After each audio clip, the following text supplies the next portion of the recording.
weekly Geocache talk goodness. Big thanks to the Trail Bugs for the music and our patrons, Demon Hunter 2, Electric Water Boy. Well, what do you know?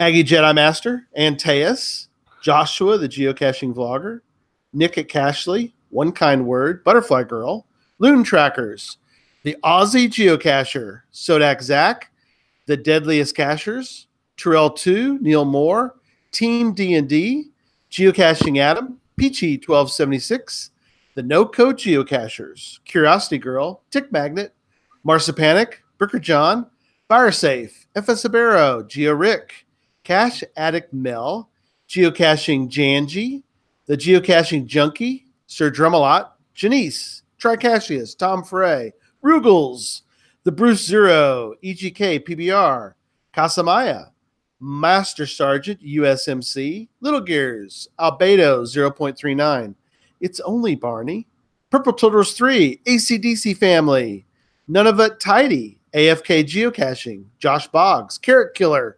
Korsgat, Geocaching with Lampe, Bryn Tim 07, Dave and Karen of Cache Canada, Team Tailwagger, Black Chrome, Supernate, The Twonky, Burnt Turtles, Padib, Kazelli, Dragon, Gunter Hunters, Acme Wild Cachers, P0001, ADK Sarah, and our new patrons, Eastern Girls, KC, Billy Robinson, Fox and the Hound, TX Wolf Totem, K-Blast, Landlocked Pirate Fam, Statuki, Burns Fire, Hockey Zombie, Ship to Shore, A Holly S, and Geo Dandrew. What a great list. What a great list. What a great crew. Great crew. If you'd like to become part of that great crew, you can head on over to patreon.com/geocache talk for more details. Patrons get X tags, blackout coins. Ooh, blackout coins. That's party. I took mine out hiking this weekend. That's right. I saw you did that. That's cool. And geocaching items during the year, as well as bonus content, invites to special events, only for patrons. Support levels start at as little as $3 a month. We have a big show tonight. Let me welcome first my co-host, Jesse, a.k.a. Memphis Mafia. Good evening. Glad to be here. And let's jump right into show 111 for August 12th, as we welcome back to the show, Tom Brotherman, a.k.a. Electric Water Boy. Welcome back to Geocache Talk. Howdy, howdy. Glad to be here. Glad to have you back. So things are a little weird. Especially last week, we had problems. I don't think it was. I think there really was a Google outage, because I don't think it was any of our internet connections. And the way we've kind of learned it too is if my internet went down right now, the show would continue because the show's already started. We've had that happen before. Yeah, we've had that not too long ago. Let's hope that doesn't happen again. There are thunderstorms in my area, so if I go, you're going to have to wing it. Oh, no, we can't. You're the keeper of all the information, Tom. You can't leave us. Special guest, we had to just make it up. We need a flat Tom. Right. Right. That's right. All right, couple quick updates. I'm kind of in a transition point. The geocaching podcast room is just down the hallway. I'm in my new house. Congratulations. So, thank you. We've got mostly moved. Kind of moved. I don't know how you want to put it. So we moved all the big furniture. Let's put it that way. So anyway, the patron room will be up, and I'll get all nice and purty. But for now, for tonight, this is it. So somebody asked in the chat room if you're in the doghouse. I'm in the doghouse, kind of. You're in trouble. You got sent outside. I'm in the living room. Nothing on the walls yet. Well, maybe. There may be something on the wall. I don't know. There may be something on the wall tonight. So speaking of that, hint. This is specific. Make sure we get this. We had to make sure we get this right. This is specific clue number 1, so we can keep them all separate. Right. Specific clue number 2, right, Jesse, will be out. It'll be out or is already out, but it's is. in one of the cache notes since the Geocache Talk stash started. Yes. So those are all on the website, and you can find the clue in there. Right. And that'll be specific clue number 2. Number 2. So we had 2 generals, and now 2 specifics so far. So there's at least 2. Of course, there has to be more than that if there's one 3 states away from everybody. But we never get out the thing. Now, there have been some guesses because apparently I paused during one of the shows when I said 6 or 8 or 10, and they like pounced on it. Like, there's 6 of them. It's 6. The answer is 6. No, we don't know. We can't tell you. But you'll figure it out pretty quick, I think. Right. Anyway, yeah. So specific clue number 2 will be in the show notes or is in the show notes. So do with it what you will. All right, we're moving on. That's all I think we're talking about. One other thing. This week we're adding to the stash something very appropriate. Tom has a copy of it to show you because I can't find my copy right now. So Tom, there you go. How to Puzzle Cache by Cully Long. That book somehow miraculously is inside. Ooh, Cully signed that one. Now the copy You're not getting this one. You're not getting that copy. Not giving that one up. Although, you never know. Cully may be able to, maybe work something out. But anyway, yeah, so the magic of science, there is now one copy of the Puzzle Cache in all 6 or 8 or 10 or 12. But just to make sure that's the big prize. So there's not 6 versions of it. No. Or 10 or whatever, 15 or whatever. Right. Whatever the number is. But I don't want to give out the wrong, yeah. Yeah. As soon as it's found, all 8 or whatever of them they're out there all collapse into just one. So there's only one stash. Yeah. It's just like sort virtual. of think a virtual prize bucket somewhere. We couldn't fit all that we've got already in there. Right. Right. It's like the comedy where they have a little tiny box and they keep pulling stuff out of the box. Yeah, like the clown cars, they just keep getting out. Yeah. They pull out big, swords and stuff out of this little box. But anyway, you get the idea. Okay. Virtual. Yeah. So we're moving on now. What are we up to? Okay. We're going to do a couple of quick items, then we're going to get into virtual rewards and we'll get in the show. So something interesting. Have you guys looked at this yet? This came out, it came out last week or the week before. So. Okay. Somebody brought this to my attention. They said, hey, are there more API developers now than or is that open? And from what I read, I went and dug, and I don't think it's open, but they wanted to highlight the API developers. Oh, okay. That's what it is, which is interesting. I didn't realize. Do you guys realize there's 100 API developers that are official approved by Groundspeak? There's not 100 apps out there, so I wonder what all that is. I haven't looked at the list or anything yet, but I mean, like Project GC and all the different apps. But there's some pretty not well-known apps if you search the store that I guess had an API at some point, because nobody I know uses some of those apps, but they're still out there. Yeah, I mean, we're familiar with Certitude, and and Tom will talk about Certitude tonight, I'm sure. Yeah. GeoGet is on the list, Global Caching, Geocache. So you got to remember, you got geocache.fi for Finland, so there's an online resource. Oh, yeah. So if you start adding Cachetur, which is a great app, Cachetur is Norway.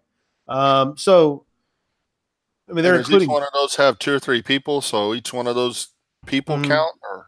No, I think they're pretty much just talking about there's 100 apps total. Wow. I know, that's crazy. I never would have guessed that many. I wouldn't have either. That's a good trivia question, but I mean, Looking for Cache. I've heard of Looking for Cache. I've heard of that one. Cachely, of course, was on there. Geocaching. I download almost all of them that I find in the App Store and try them out if they don't cost a bunch of money. And even if they cost a couple bucks, I still do it anyway. Because you never know, right? Well, TB Scan's a good example. That's a great one. Oh, I used TB Scan for about 2 minutes before I forked over the bucks. I love that. They had Tom hooked quick. It's great because you can just go, you just hold your phone up and go, done. I mean, it's, you can scan a bar. People have scanned the travel bug that we have on the show behind us typically with using TB Scan. So that's really cool. I had given up logging TBs until TB Scan came out. I got tired of writing the codes down and doing everything by hand, and now it's bring it on. Absolutely. Well, and plus terrible. And we can talk about that in another show, but I am terrible about logging trackables. Me too. I take a photo and then once in a while I look through my photos and I go, dang it, I forgot to log that one. Oh well, there you go. No, I do it on purpose. I'm horrible. Until I get like a whole, because I keep them in my notes on my phone. Yeah. Until I get like an even number of like 10 or 50 or something like that, I don't even go on and log them. And then I just send that over to Project GC or log them all or whatever and do it all at one time. And I know that's terrible as a whatever. Okay. That's awesome. I just step on that etiquette and kick it out the door. I'm not even worried about it. I know. What are they going to do? Delete it? Right. What are they going to do? Anyway, so it's a cool list. It's in the show notes. Take a look at it and see if there's an app in there that you might be interested in, that you might want to check out. So, all right. Okay. So we figured tonight would be a good night. We have a patron on who's also a guest. So we're going to talk briefly, and I want to sort of make a caveat here. So we are talking about the patrons for a couple minutes. We love the patrons. We also love all the folks that just listen to the show that aren't patrons. So absolutely. So I don't want to give that impression that we only care about the patrons. I mean, the patrons, are our lifeblood. Obviously, we can't pay for. In fact, we got something coming up we got to pay for, but patrons can take care of that for us. We got websites. We have to pay for Podbean every year, which handles our sourcing of our audio. And so anyway. But I think what we're about to do, the update we're about to do on this, we're also going to do soon again on everybody. Yeah. Right? Yeah, we can give an update on not tonight, another night, but just to Yeah, we can give an update on listeners, just listeners. Yeah, which is great. But tonight we want to mention for what I paid for tonight's for another show beer. There you go. You could support the show. Go ahead and show that one again, Tom. That was pretty funny. I had to focus on that one. That is the 6th floor brewery. Something. It's a beer out of Dallas, a little porter. So yes, I was prepared. When somebody said none of the adults have a drink, I'm sorry. Yes. You're ready to go. I know. Only for the adult listeners do we support that, right? Right. Exactly. There you go. Or in other countries, whatever your rules are. Hey, I got root beer out in the garage too. So there you go. Drink responsibly. Okay. So I found this interesting. I'm going to get y'all's thoughts on this list. So I'm going to read. I want to start with the international patrons, and I want to get your thoughts on what I'm, okay. Give me your feedback. So this is a quick breakdown of the patrons by country, not including the U.S. because we're going to do the U.S. separate. Okay. We have 3. They're in Australia. Awesome. We have 6 in Canada now. That is awesome. We have 1 that's in Germany. We have 1 who's in France. Got to meet him at, and I got to meet actually several of these people in Cincinnati, but 1 in France. We have 3 in Great Britain. This is interesting. We have 3 in Norway. 3 different ones in Norway, and we have 1 who's in New Zealand. Very cool. Isn't that neat? It is, and we just had this conversation today, and I just got back in town this afternoon, but my wife and I had this conversation today as we were sitting around eating, getting ready to come back in town or whatever, because we've been out of town for the week, that this game, we've been able to meet more people from more places around the world than anything else I could imagine. And, I feel like when I go to these other places, like of course, Texas. You know, there's a couple of cachers in Texas that I know, but a couple on the show tonight. You know, but no. That's right. But or if I go to Arkansas, if I go to Kansas, I have fun people to get to hang out with only because of this game. You know what I mean?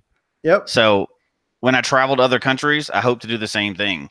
Hook up with people that we've only talked to, you know, and geocaching is not a thing. You know, you can do it anywhere, but you can also do it everywhere. So that's the coolest, you know, I've said it before many times. I want to get into it again, of course, but that's the coolest part of the game is events and meeting people, and you all have that same hobby. So yep. I just think that's the coolest part of it. Yeah, we had a very successful little, and Jesse does a lot of events. I don't do as many, so I'll just mention that we had a great event up in Franklin, Massachusetts. It's near Boston. And ironically, right after we left there was a tornado that blew through town. Oh.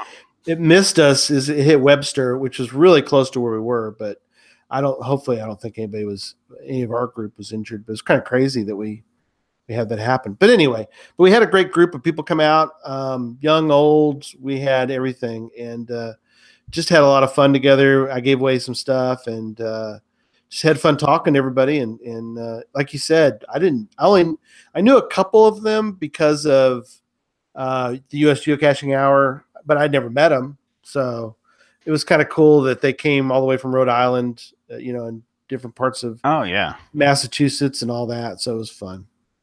No, it's great. That's very cool. Again, that's one of the coolest, the coolest parts of it, right? You host a little 30-minute event somewhere, and people come from all over the place, and you get to meet people. It's great. Very good idea, and I've heard people mention too, and I never thought about before. So if you go somewhere, you host an event, and people will show up, and you get to meet them. So that's what I did. That was my event, but it was in Massachusetts, so it's kind of weird that we can. I'm glad we can do that. No, all right. Yep. So here's a breakdown of states. I found this also fascinating. 2 Alabama, 1 in Arizona. We have 2 now in California. We have 3 in Colorado. And Colorado. That's sort of a mix because one of them is a group, the no-code geocachers. So it's kind of... It's not really. Right. It's not a group. It's a guy. Is it one person? He just wanted to be anonymous. That's not his caching name. Oh, that's fine. That's fine. But I mean, one of the things I guess also is that when I mention numbers, I'm not including. I mean, obviously you've got, like in Canada, anywhere we've got couples too. So absolutely. I mean, we're going by. Anyway, you get the idea. There's more than that, but 1 Georgia, 1 in Iowa, 2 in Indiana. How about that? There you go. 1 Kansas. 1 Maine, 5 in Minnesota, 1 in Mississippi, who's about to be in Texas. So he kind of he's moving from Sir Drumalot. Okay. He's moving. No, I'm sorry. Carrot Killer. Carrot Killer's moving. Not Sir Drumalot. It's Carrot Killer who's moving. So not Mississippi. He's coming from Alabama. So 1 Alabama's coming to Texas. Carrot Killer's moving this way like in November. So I'm glad he's one of my ultra friends. If you follow, Pokemon. Oh, yeah. Oh, gosh. Oh, there you go. We're not going down that rabbit hole tonight. No, we're not.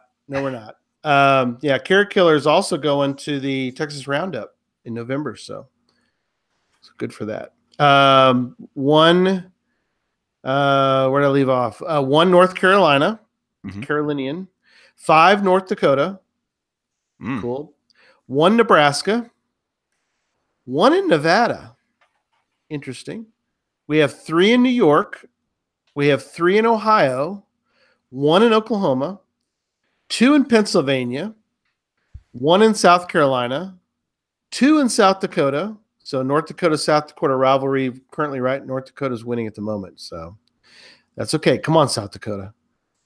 2 in Tennessee. And then, of course, 10 in Texas.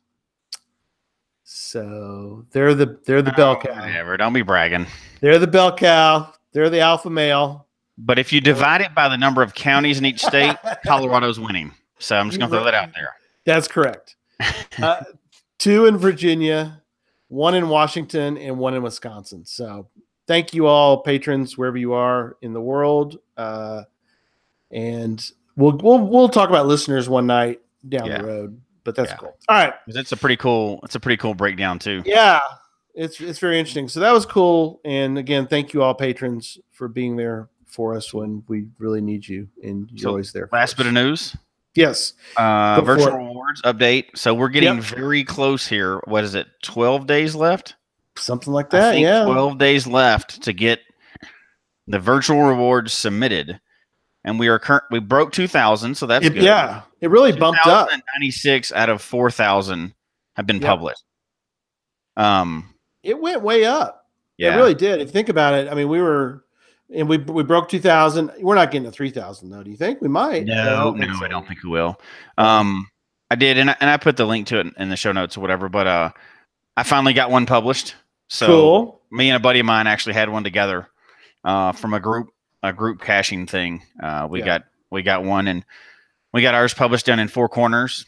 Pretty neat. Sweet. It's 4 states right in that one little monument area, but technically they're all in 4 different states. Yep. So thanks to the reviewers that helped push that through, and they spoke directly with Groundspeak and got that done. And so ours are finally out, so that's kind of fun. And really need to touch base within the next couple of weeks.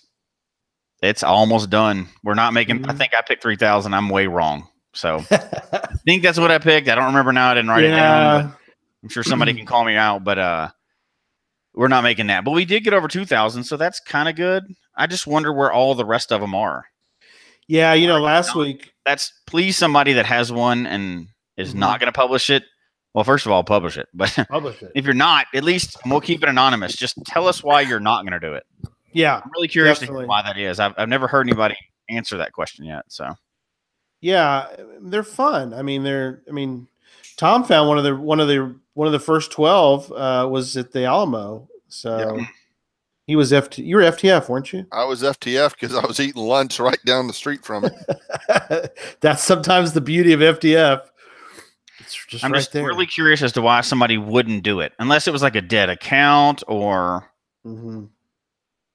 I think there's a lot. I assumed they gave them out to all active accounts, but I've heard that a dead account, at least one dead account, has gotten one. Their caches are still active, but they haven't logged in a long time. Yep. And there's something I'd like to talk about at another show coming up too, but which will make people angry. But dead accounts, and the caches that are associated with them, and they keep going because people keep maintaining them. And that's anyway, a good. Again, another show. We are, in fact, I do have it on the show notes down the road or the show list. See, Tom's following our rules. I keep mentioning, and he'll keep drinking because I keep mentioning we're going to do a show on that. But needs archive, needs maintenance. I think we can throw that into that show that we've got coming up. So down the road. Well, down the road before another show is the same thing. So, okay, there we go. Please. All right, so let's actually get into this show though. Let's do it. All right. The puzzle show, the geocaching puzzle show with Electric Water Boy. So, I don't know, Jesse, you want to take the first half, and I'll jump in I'll jump in a little further. So I'll let you do the first half of this. Yeah. So I guess since we're talking about puzzles, before we talk about really how you go through it, we know you're the big puzzle guy. So what is it about puzzles that you do like? The challenge. It's just a challenge. And a lot of them, you learn something. Like, all the ciphers, when ciphers used to be real popular in my area. And the only one I knew how to do was the, I can't 13. Think of the name of it. No, not even Rot 13. I didn't know Rot 13. The ones they'd have in a newspaper, and it'd say A equals Q and B equals yeah. Like they just give you the key. Yeah, substitution. The word was just escaping me. So that's the only kind I knew how to do. And then I learned all these new ciphers, and I thought, man, that's kind of cool. I like those as well. And I I've always liked puzzles, but even before I did geocaching, so I'm kind of with you there. It is very cool. Mm-hmm. So what else is there a particular type that you prefer? No, not really. I look at all of them.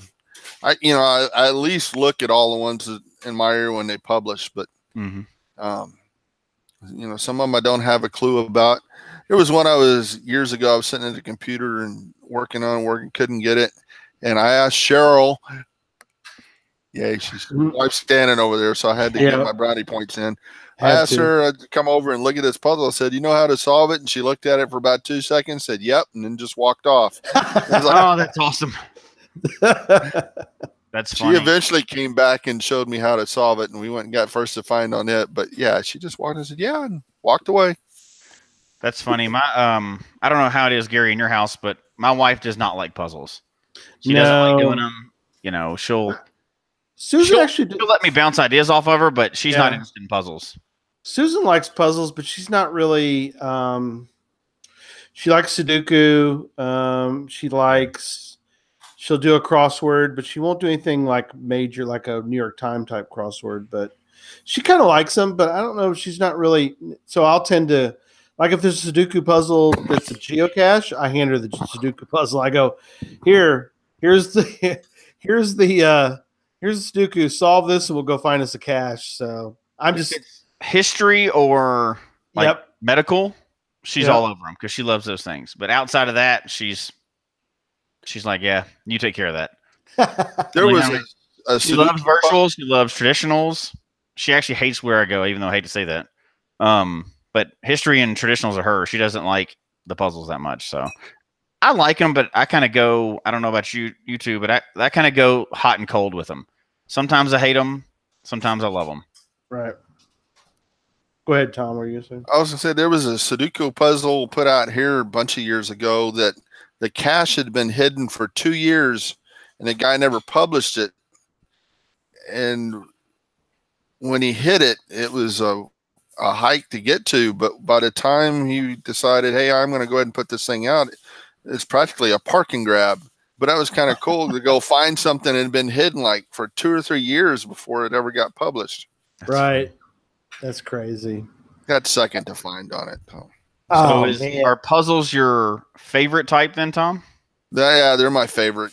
I don't get to work on them as much as I used to. I mean, it used to be if a puzzle came out, you had my complete undivided attention till I solved it. But I've got too many irons in the fire right now. So, well, yeah, you are doing a couple things right now. He is only the president of the TXGA, right? You're still the president. Still right? the president. Okay. When do we vote you out? I mean, sorry. When in March, please. Is that it? It'll be in March. I'll have been in. I took over somebody else's term and then I ran for a full term, so I've been in it for 3 years. So it's time for a change. But that's all that's going on right now. There's nothing else happening in Texas anytime soon. No, there's not an event in November, an event in March, or an event in May, or nah. Yep. Those don't matter. All right, so back to puzzles. Sorry, back to puzzles. Do you only solve the ones that you're going after, or do you solve? Oh gosh, no. I subscribe to that geocaching puzzle of the day, and when those come out, I tend to look at those, and I kind of do those in batches. But yeah, in your own area, you learn how people make puzzles, and you get to where you can usually solve theirs pretty well.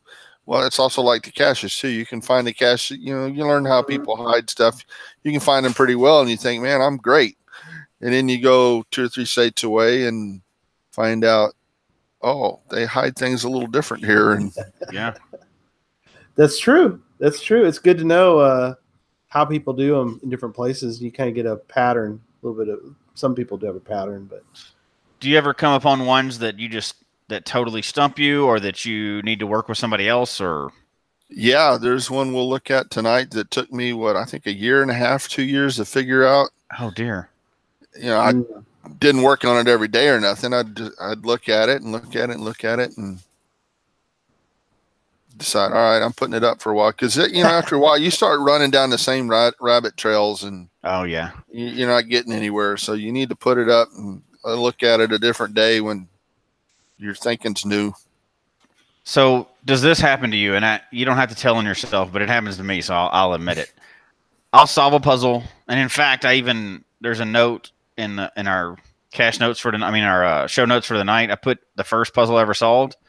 I look back at it, and I didn't remember how I solved it. So I get that a lot. I'll solve a puzzle, and then somebody will go, "Hey, you found this last year. Do you remember how you solved this?" And I'm like, "No, I have no idea.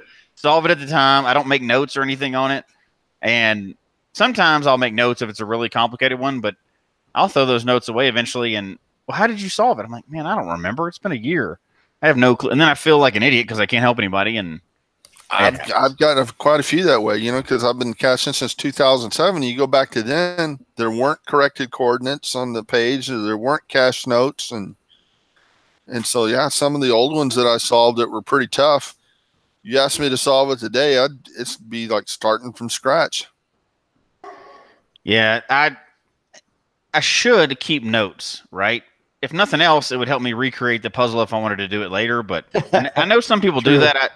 There's a cacher that in my area that you could ask them how they solved a puzzle from 10 years ago, and they found 10,000 finds, and they can tell you right off the bat. I'm not that guy, but they are. I'm always impressed by that.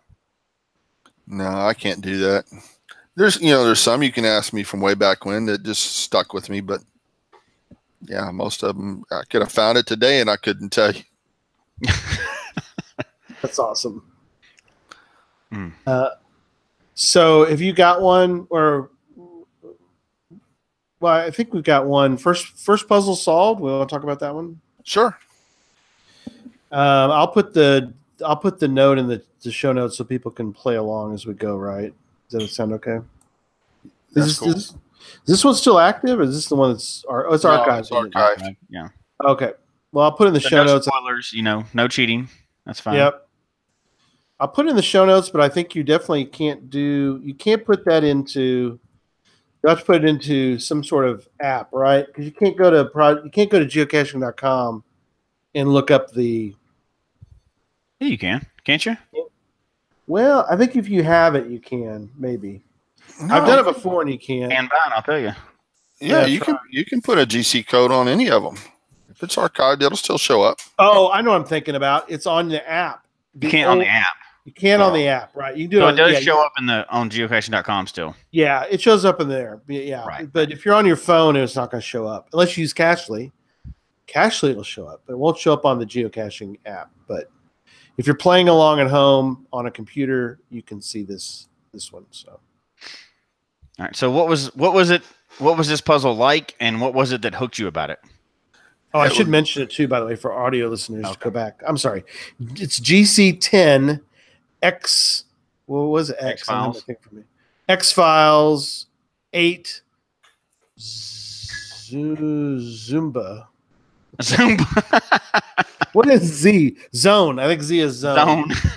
Zumba. We're just going to make it up. It doesn't matter. Say it again, Gary. I don't have it with me. GC10 X-Files 8 Zone. Okay. For the correct geocaching phonetic alphabet provided to us by the Geoviators. So give us a general idea of the puzzle, and then what was it that made you? Because obviously that started your puzzle obsession or whatever. But well, the first thing that got me on this is it was close to where I was living at the time, and I recognized what the puzzle was. So the name of it is SAFTFC number 14 Zuboom. So the first part of that thing, because is San Antonio First to Find Challenge. They had some kind of challenge thing going on to be the first to find on all these different caches. And Zuboom is part of the clue to how to solve this thing. And you know what? I didn't even put it in my notes here. I thought I did. Do I have it right? Maybe I don't have it right. Well, I have the wrong GC code. Maybe. No? Yeah. GC10XZ8. Oh, XZ8, not 8Z. XZ8, not 8Z. Okay, there you go. XZ8. No, X8Z. I'm getting dyslexic. No, because X8Z doesn't come up right, Tom. Oh, I've got it up. GC10 X8Z? Yeah. Okay. Well, maybe it doesn't come up for you because archived and I found it. Well, bummer. Oh, well. We'll talk about it. Go ahead. We don't have to necessarily. Okay. Yeah. Okay, so it tells you, in the description that it's part of this challenge thing. Mm-hmm. And then there's this weird text below it. And if you remember, I don't know how long the show ran, but on PBS, there was a show called Zaboom. Oh, yeah. It had this weird language, ooby zooby, something or other. Oh, my gosh.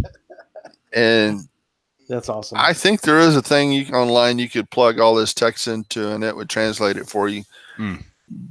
But even if you didn't know that, you could probably, I'm looking at it now, you could probably get the numbers out of this thing, but it looks really weird.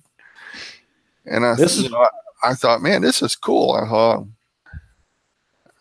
this is before Google. This is years ago. This is way back. This is years. This, like I said, this is before notes. This is before. No Googling it. You couldn't Google it. Yeah, you could Google it. Could you? I think so. There may not have. Might have been, but people didn't have. But anyway, like you said, there were search engines, but they're a little effort to get it. So that's cool, though. So that got you hooked in, that the fact that it wasn't just right there. No, I loved it, and that got me hooked. So I started looking at every one of them that was around here, and there was quite a few in my area at the time. That's awesome. And some were pretty easy, and some were, oh my gosh. So you've been doing them ever since, and I think the idea tonight, Gary, and you're going to go through this part, but is to kind of go through and solve one tonight on the show. Yep. Which is just a way to show kind of the thinking process to go through solving a puzzle. Yes, absolutely. Do you have a standard set of things you do, Tom, when you start looking at a puzzle, the first thing you do? Yeah, look at everything. But yes, and starting with, I start at the top and work my way down, and it's literally start with the title, because sometimes the title itself is a clue. Like on the one we just talked about, Zaboom, that was the clue you needed. Do you have like 3 or 4 things that you just immediately look at to see when you're looking at the page? Oh gosh, I look at the title, I look at the source code. Mm-hmm. And that's another cool thing. So when I first started caching, I didn't know a thing about source code. 90% of what I learned on source code was from Cheryl, crazy cat lady over there. That's right. I got in trouble the last show first time I was on the show. I didn't mention her name, and Antaeus did. So I'm making up for it tonight. Don't end up in trouble. You'll be in the doghouse also. So yeah. Move over, Gary. Make room. That's right. That's right. It's crazy for cats. So spelled how you think it's spelled. One of the things I got not burned on, but didn't think to check about until I didn't think to check about it, was that first line that says "not at the posted coordinates."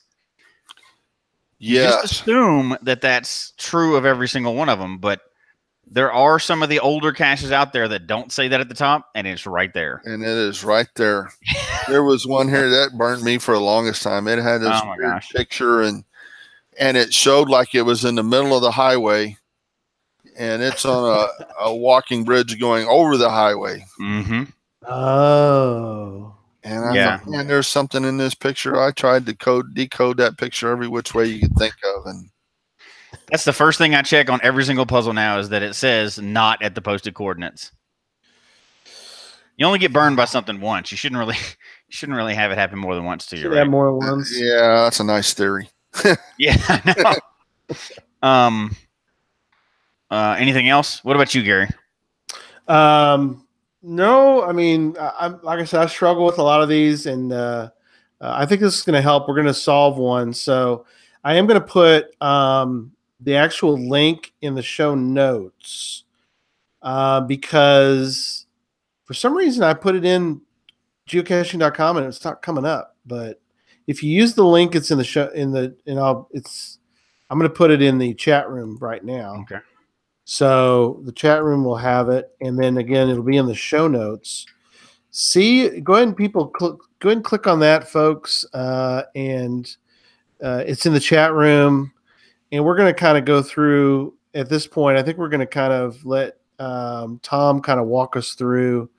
I need to get into. We're getting to get into the mind of Tom Brotherman here. We got to get in there now. We do get that, and we'll talk about after we do this. We'll talk about your how we can get into the mind of Tom every month or every bi-month, every 2 months. Bi-monthly? Yes, bi-monthly. I don't know, but that's a dangerous trip. That's right. It's going to be a dangerous trip. Well, let's start with this one. This one's called Alpha and Omega. It's a San Antonio cache, and it's a 4.5. Now, I would typically just skip it and move on. Well, this was part of that same challenge series as the other one we just did. Okay. And though I didn't know it at the time, that Alpha and Omega there is a big clue how to solve this thing. Oh, okay, cool. So if you read down here, it goes into some stuff, and then you get farther down and you get to these questions. Okay, hang on. Let tell you what. If you'll describe it, I'll screen share it. Okay. And then, Tom, if you will kind of walk me through it and walk through all of us, we'll just kind of do that. How's that sound? That sounds great. Okay, then cool. I can stay on your screen. Yeah, and then you can kind of tell us about it. So, all right, everybody seeing it? Yeah, it's showing up. I see it. Yeah. Okay, cool. So this one's, again, GC17. C as in cat, as in like your crazy cat.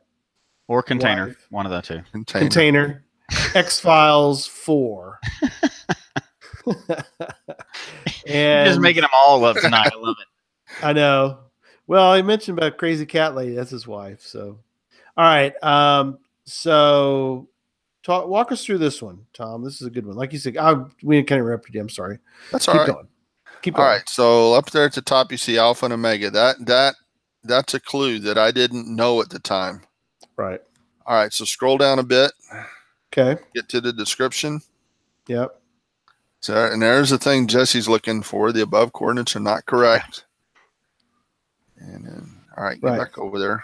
Follow them will put you in someone's front yard, which is nowhere near where the cache is hidden. Okay, that's good to know. That's good to know. Don't go there. And then go here. Go there. There you go. Don't click on that. Okay, so then scroll down. You get to these questions. Oh, down here. Yeah. Down here? Scroll up just a little bit more. You just passed it up. Right there. Oh, right here? This stuff right here? Questions. Right there. Like first one, a Ryan Adams album, which contains Elizabeth, you were born to play the part. Well, you can Google that and figure out something of that, and you come out with a number. In fact, every one of those questions there, you will come out, you can get a number from it, and you will get a set of coordinates.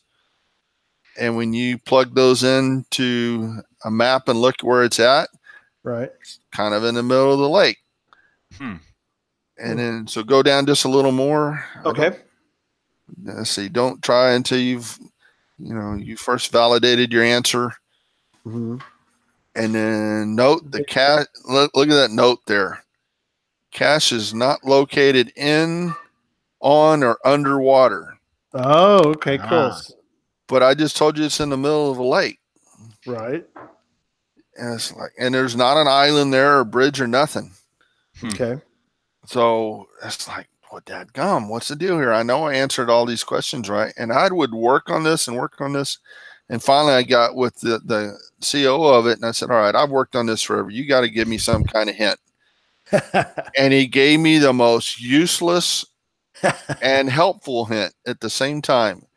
He said, these questions have absolutely nothing to do with solving the puzzle. And it's like, well, I think I figured that part out. That's why I'm bugging you. And then he said, these questions have absolutely everything to do with solving the puzzle. So what was the name of the cache? Alpha to Omega. Alpha and Omega. And what's that usually mean? Beginning and the end. Now go look at the question again.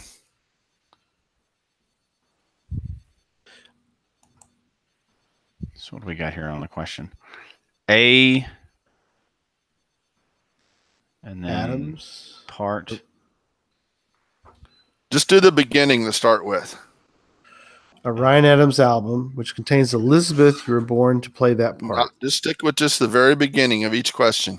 Oh, add one.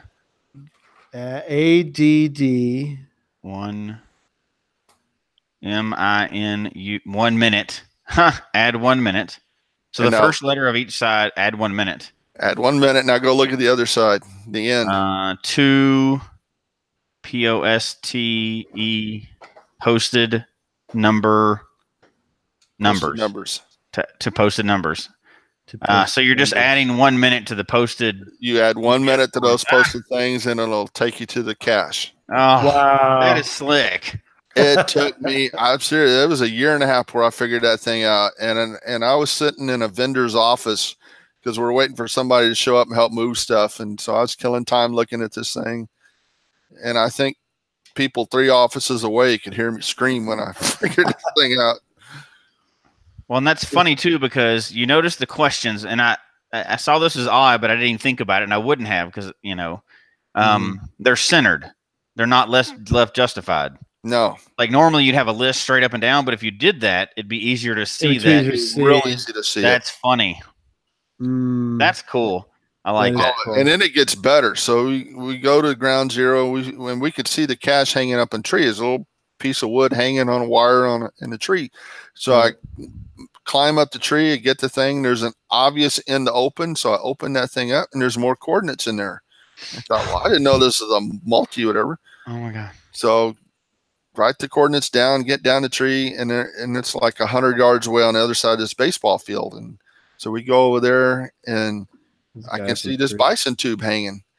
And yeah, that's a tree, nice little mesquite tree. Yeah. Go over there, and there's a little bison tube, and I open it up, and there's more coordinates in there. And I thought, well, that's dumb. But man, these coordinates look familiar. And and it took you right back. To that tree. And I thought, what is up with this? Dang it. And so climb back up that tree, get the cache again. Alpha and Omega beginning and opposite sides. Right. There was an obvious in the open and the not near as obvious in the open. So yeah, that is a well done puzzle. It was evil. It was evil. So Tom, and the questions in the chat room are coming up. So adding to the minutes. So what does that change that to? The degrees, and it's minutes. Degrees, minute. Yeah. So, right. So does that 2937, 981, or what is the minutes to that? It's probably 2928. Yeah, I mean 2928.981. Yeah. Right. That's okay, enough. So that's the minutes, degrees, minutes, and seconds. So you're adding 1 to 27 and 32, right? Correct. Okay. Just wanted to clear that up before I told somebody wrong in the chat room. So it's probably. I thought it takes us to a lake, but see, that's pretty cool. There's many layers to that puzzle. Definitely. Wow. Oh, the posted coordinates. You're right. So you'd have to have the right one. If it was that one. Yeah, I follow you. All right. Okay, cool. I love it. That's interesting. So this didn't mean anything. See, the problem here's my problem. And Tom, tell me here's what I would have done. Here's what I go wrong is I would have said, oh, another quality cache, AAAA. I get in the weeds. What's this LBI? It's like, so I'm going to go in here. That's TBI for Tush Brothers Incorporated. Okay, so what I'm going to do comes from another cache. That's you might know one of them, High Dude 98. Oh yeah, he's one of the Tush Brothers, and that came from some other puzzle cache that Mrs. Captain Picard put out. And it gave you new names based on your birth date or something or other, and they were both Tushes, so they became the Tush Brothers. See, I'm going to be like this. I'm going to be way out in the weeds. I'm going to be looking at I tend to. This is something I need to probably not do, which is I tend to go for the hardest location possible. So I'm thinking it's got to be buried in the, into the code. I'm in here and I'm going to be hunting around, figure out. And they often are, though. You're right with that, though. They often are hidden in the code. They are, but I guess, is there a process you go through as far as you don't go like I did to the most difficult location and start. No, there, but I right? do look at the code, and I used to do that mostly on the computer, but I whip out the phone and get Cachely out. Oh my gosh, isn't that so nice? I love it. Sweet. You can look at the HTML code on the app now. And only the part that you need to see. Yeah, it's not all that other stuff. That's awesome. Okay, let me go back to non.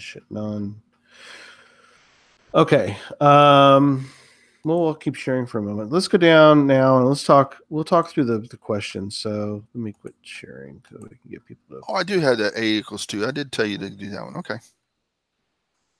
Let me stop sharing. Okay. Yeah. Let's kind of talk about. I think it's a good time to, as we're starting to get sorted toward the end. We've already gone almost an hour. Let's talk about the types, and maybe that might help somebody like me who tends to jump into the the most difficult possibility instead of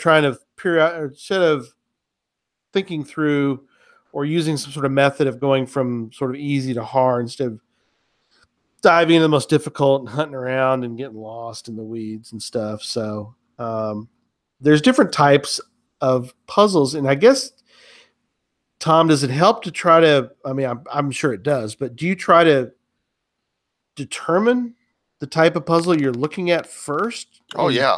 Yeah. Okay.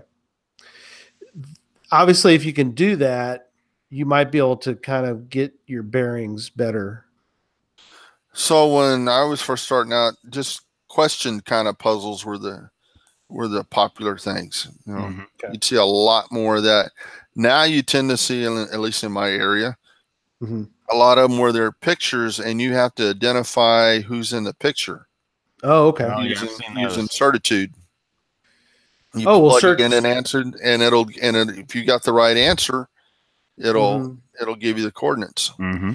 Now with certitude, you have a certain number you can guess before you have to wait a certain number of minutes, or I think you get 2 unless you're logged in, and then you get 10.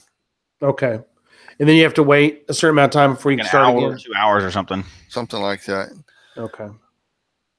So a good idea that I've never implemented, because I always think about it too late, is to write down your guesses and probably put them in your notes so that on the cache page. So when you don't get it tonight and you come back the next night, you don't do those same 10 over again. Right. That's good. Yeah. But it's good to have a system if you're going to solve these, right? So do things like that, or, kind of know which rabbit holes you've already gone down. Yeah, because, like with the pictures, there's so many things you can do with a picture. I mean, even before Certitude came out, one of the first puzzles that I had trouble with just showed a picture of a green square or green rectangle. It was avocados are green is what it was called, or avocados are green too. And I probably worked on that thing for about 2 hours, playing with the hue and all the different things you can do to a picture to make the coordinates come out of that green. And then I went to my first puzzle solving class, and this guy showed how to do it in 2 seconds. It's like, oh gosh, dang it! They're all easy once you solve them. Yeah, but I thought, I know how to solve this. You just do all it, and he just goes, no, you open it in Paint and click spray, fill, and click somewhere, and boom, they just popped right out. Does that fall into the cache is always in the last place you look? Always. Oh, of course. Yeah. Right? Always. It's never in the first place you look. Well, it's just like creative containers. Could be. They're always super creative until you found it once. Then you've seen it every time, right? Right. Yeah. It'll be in the show notes. The avocados are good too. That's a cool one. So there's another one that you have the show notes here, Tom. Get your smile on in Seguin, which is interesting because Seguin is where the Texas Challenge will be. That's one of the ones where it's a whole series. I think it's up to 100 now pictures. You've got to identify who's in that picture to get the coordinates. That's cool. Are they all? Obviously, they're all around Seguin. They are a little west of Seguin, a little town called New Berlin, but it's probably 10 miles away, maybe. Yeah. Well, that's something people could do also if they're interested in the puzzles, and if they're headed. And I highly suggest, and Jesse and I have done now the last two Texas challenges, and had great times at both of them. So definitely plan on Seguin next March.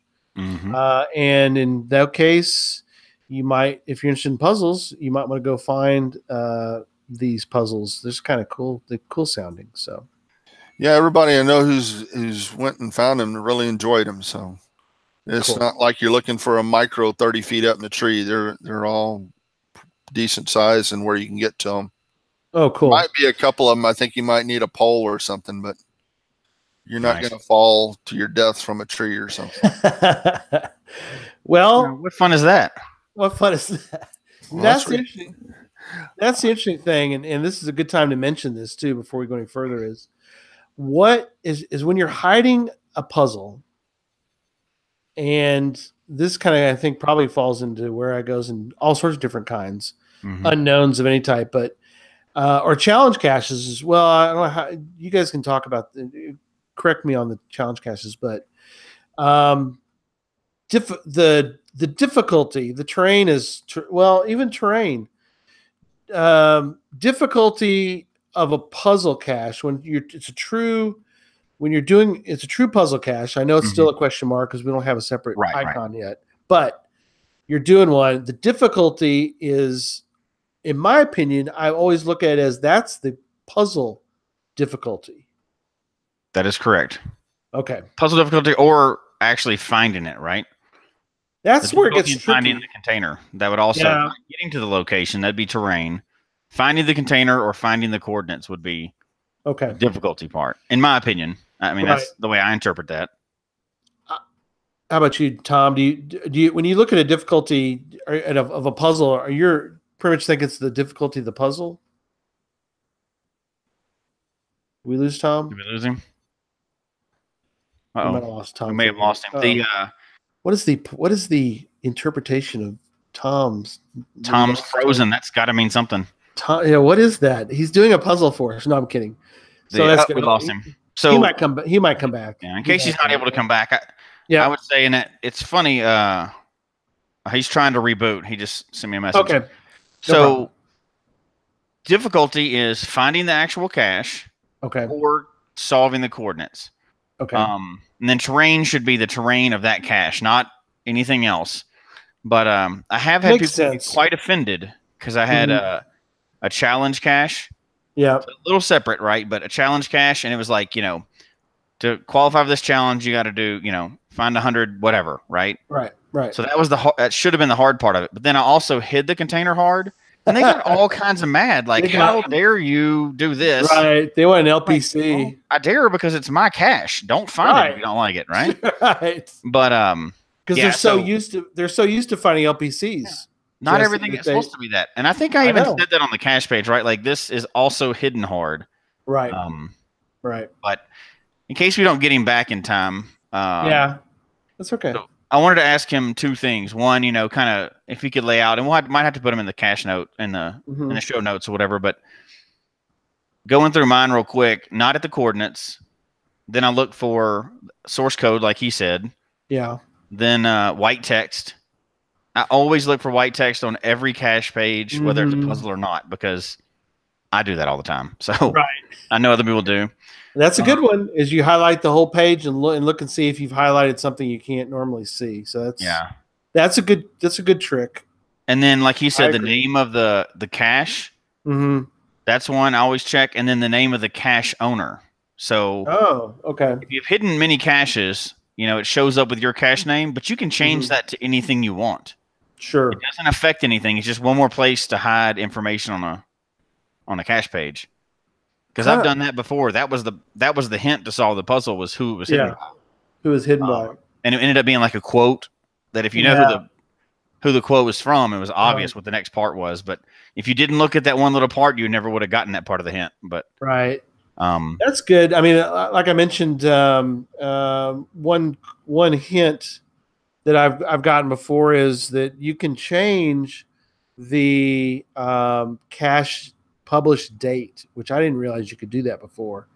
But yeah, I don't agree with that. That's one of my pet peeves that we should talk about at some point on another show. So another show for another show that and changing the difficulty in terrain once it's already published cache. Yes. Oh my gosh, I could rant for the next hour. That's for another show. It's for another show. Yeah. Something that one of the things I was exposed to as far as puzzles go, and something that we might be able to talk to Tom here in a minute when he gets back on, but he has a article every time. I don't think he's ever missed one, but he has one in the FTF Geocacher magazine every time. So if you're not subscribed, I don't know why you're not, because it's awesome. But there's so many cool things in every magazine that comes out. Even they always have something cool inside FTF magazine. That magazine is the best. Like I said, I just got home. I was out of town for the weekend. We're a quick aside, it's my wife and I's 20th anniversary coming up. Yay! So we've been doing a lot of stuff for that.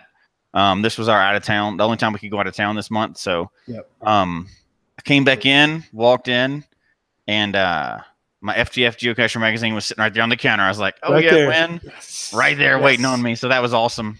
Yep. Yeah, that's a good source too. And the book we mentioned, that's like the puzzle solvers guidebook. Yeah, Colleen Long's book, How to Puzzle Cache, is well worth getting. And if you do buy it, try to buy the version that is the spiral. If you don't, you can always get it. If you ever have a book like Cully's, and let's say you bought it and you're like, I wish I could spiral bound it. Several places, probably UPS store can do it. I know FedEx will do it. You take it to them, they'll take it. They do cut the spine of the book. Don't panic, but they got to cut the spine, and then they'll run it through this machine, and then they'll spiral bound it for you. So it's well worth it. So you can lay the book out, and you can work through puzzles in the book. Yeah, and one thing I want to mention, I was going to get Tom to talk about. I think he's the one that kind of told me this, which is obvious, but I just didn't think about it. Right. Solving puzzle, when you solve a puzzle, and you go through Certitude, you do all that other stuff. Yeah. Change the coordinates online. Yeah. Oh my gosh, how many times I've solved a puzzle and didn't put it in there, because if you do that, then anytime you ever get near that one, it shows the corrected coordinates on, and it shows that they're corrected coordinates on like Cachely, or if you use something else or whatever. But that has saved me so many times, or I didn't have to go back and resolve the whole thing. Especially Cachely. I mean, oh yeah, we were always. But let me show you on Cachely. Let me see if I can get this to show up. But so you can kind of see what Jesse's talking about. But if you can see, I've got one. Do you see the one right over here, Jesse? Oh yeah, with the little triangle, the little red triangle at the top. So that's showing that one is correct. Has corrected coordinates. So here's an interesting thing, and I know we're going to run long if we don't do this, but somebody mentioned that what they do is when they come upon a challenge, that they'll put those corrected coordinates, which is the same coordinates, right? Right. In the challenge. Oh, and every time they pull it up, they know immediately they can go interesting and get that one. So it shows as corrected coordinates on there. So you don't have to think, oh, I have to solve this puzzle. That's a pretty neat idea. I haven't really tried much of that yet, but I think I'm going to start doing that.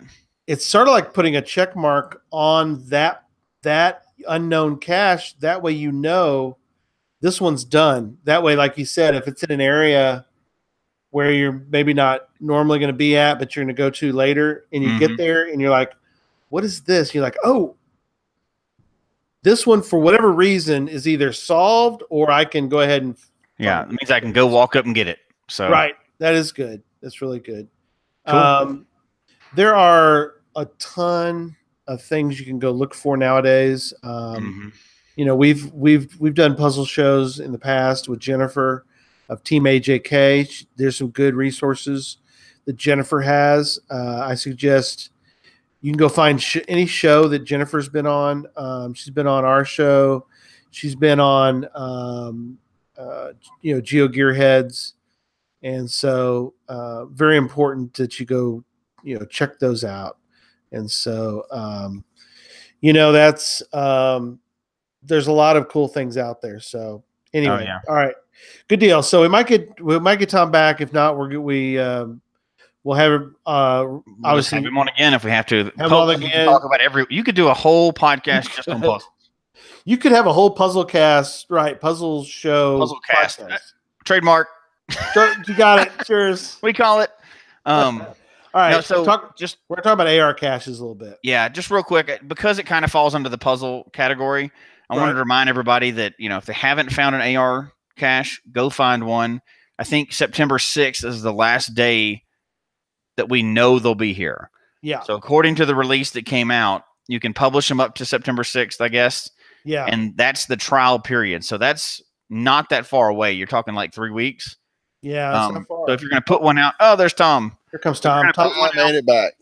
That's fine. We're going to wrap up something. We'll come back to you here in a second, Tom. Go ahead, Jesse. The AR cache, the trial period is September 6th. It's over. So either put one out or go find one so you can check that out. And it's still considered a puzzle. And they said they're either going to grandfather them, archive them, or do something else. So we're not sure yet. You may not have a chance after September 6th to get one. So I would recommend, if there's one anywhere around you, go try it or publish one so other people can try it. But you've only got about 3 weeks left for that. So there wasn't one.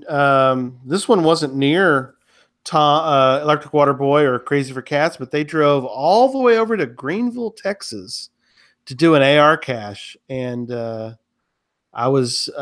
heard that they were in the area, and so I rushed out to my own cache to see them. So that was pretty cool. Well, I appreciate that for a non-puzzle person. I accept that as a nice little thing. I had fun at that next one you sent us to also, and took us a while to find it, but found a turtle at that one. That was kind of odd. Or a tortoise, not a turtle, but yeah. Yeah, that one is the one Jesse's found. That one, the one where you with the sundial. Right? Yeah. Oh yeah. So do you want to kind of do? Yeah, let's do some thoughts, Tom. Final questions that we had. So Jesse, go ahead and run through. We had some questions for you, Tom. We want to run them by you to wrap. I was gonna say, did you look at that A = 2? No, we didn't. We didn't do that one yet. But make sure that was in the show notes, because that's a good one to show everywhere that you can hide something on. Okay, cool. Oh yeah. Okay. I'm going to make that into a, right now I'm making that into a web link so people can have that. Tom, I guess as we're kind of wrapping up, and like we said while you were gone, you could probably do a podcast just on puzzles and geocaching. There's so much to it. But they are, because they're so different. What's kind of your tips for somebody that wants to get into puzzles or get deeper into them? One, kind of, what the process to start is, how you kind of identify that, and then what happens if you're stumped on your own? That's okay. That's a big question. Breaking it down. Okay, so the first thing you got to do with any puzzle is look at the thing. I mean, I know so many people that wouldn't even look at them, and after they started messing with them, they decided, hey, these aren't quite as bad as I thought they were. Some of them are bad, but anyway, yeah. The first thing you got to do is at least look at the thing, because you may not have a clue, or you may know exactly how to solve the thing. And after you've worked on it for a while and you can't get anywhere with it, either ask a friend or ask the CO. I mean, I used to do them by myself, so it'd be ask the CO, but now I tend to ask friends about them. One of mine I put out is a series of questions, and it was an event, and a guy came and asked me about the thing, and I said, well, go get a kid. And he brought a kid, he's looking at me funny. So I called some kid over, I think. And I said, now read the kid the questions. And he started reading him the questions. And before he could give out the answers, the kid was answering the thing. And it was all based on Phineas and Ferb stuff. So, oh gosh, an adult may not have the slightest idea where that stuff came from. Right. But a kid could sit there and spout that thing off, no problem. Right. That's awesome. So, yeah, having a friend or having somebody else to look at it, that's a good way to go. But don't be afraid to ask the CO questions. And that also kind of spurs on new puzzles, because when you start telling them what bunny trails you've gone down, they're like, oh, well, I may not have thought of that. And that might give them a clue how to make a different puzzle. Yeah, there you go.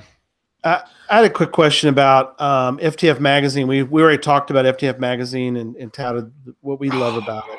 Gosh. But I know it's so great. How you haven't missed yet in a while, right? I mean, you've done an article about puzzles for, I think, forever. Not since the beginning, but it kind of started like that because almost like Spartacus. You've been in almost every one of them. I missed one. Oh, one man. One way or another, either a picture, word, or something. I had been in every one. I missed one. But yeah, Keith asked me one time if I'd want to do the puzzle thing, and I thought, cool, I'll do that. And and I just write something up spur of the moment. And now he's kind of changed gears. Okay. So he's putting a puzzle in there, and he's running it by me before he puts it in there, and I've got to solve it. Oh, cool. And it's like, oh my gosh.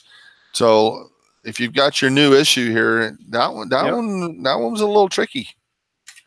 And the one before that with the cue balls. The cue balls. Mm-hmm.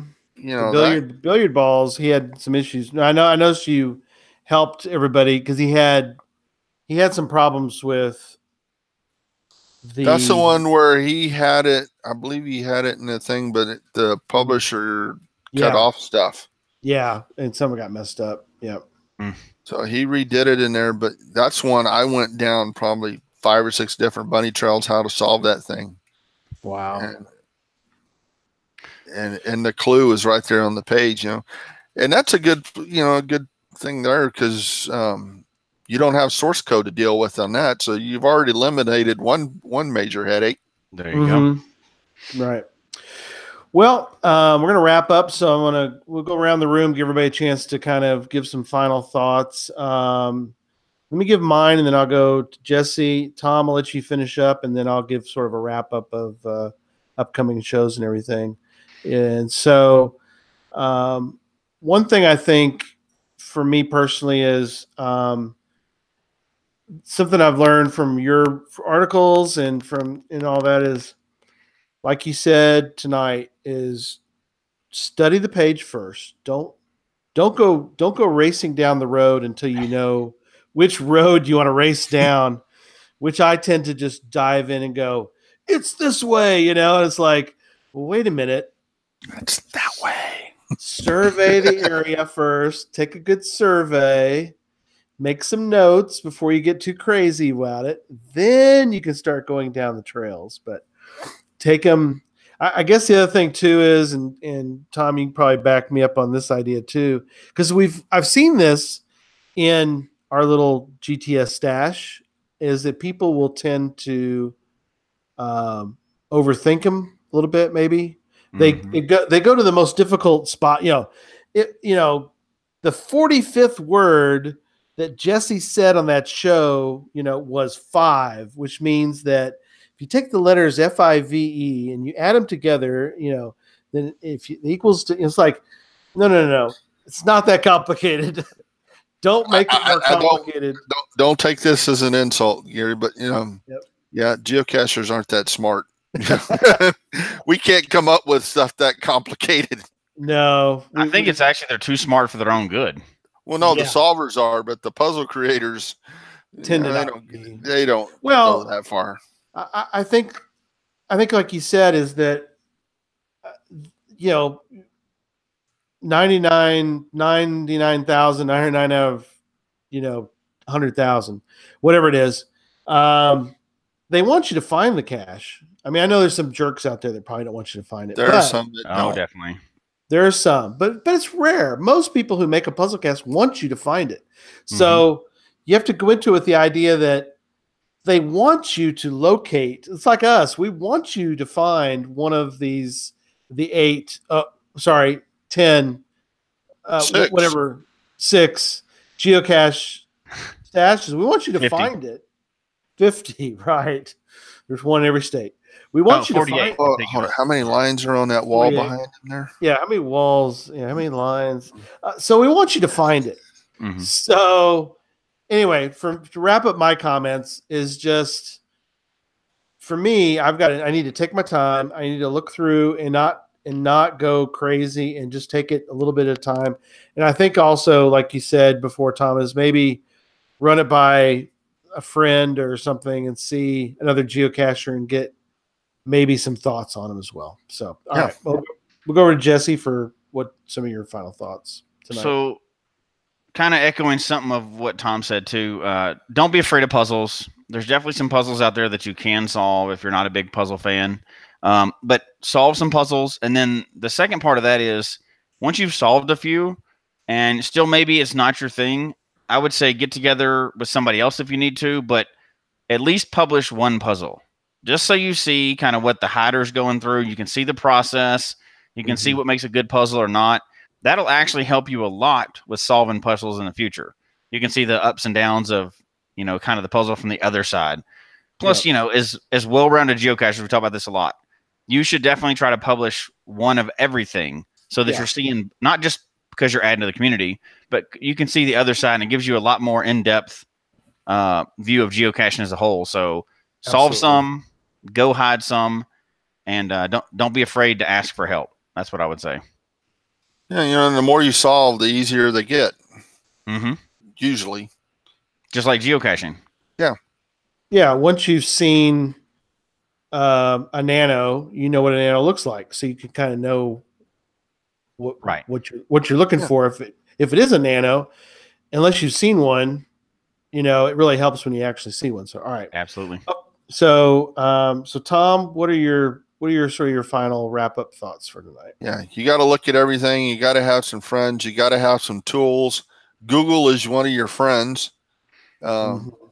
Absolutely. Cully's book is one of your friends, and like he says in his book, even that book will not solve every puzzle that's out there. But if you read that thing, it gives you ideas where to look, how to look. That's a good resource. If you look at mine, the pages are worn. I've used it. Right.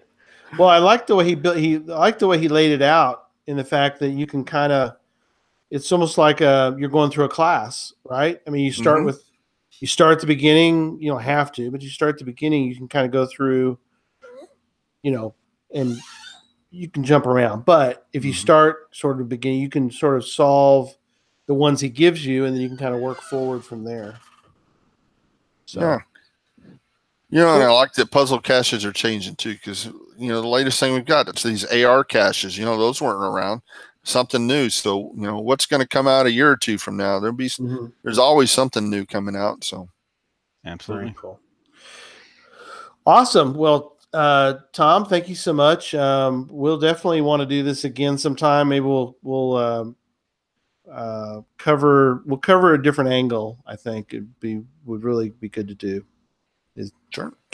Capture from different angles. So upcoming shows, next week John Bishop's going to be back. He's going to tell us about how things are going with AMS travel sales, give us an update, tell us about their last big geocaching we'll say event, but it's a travel excursion. They went up and did caching the waves. They went through up in Alaska and had a bunch of. It's on my bucket list. And that's awesome. But they found a lot of geocaches. They had a lot of things that they did as part of that whole.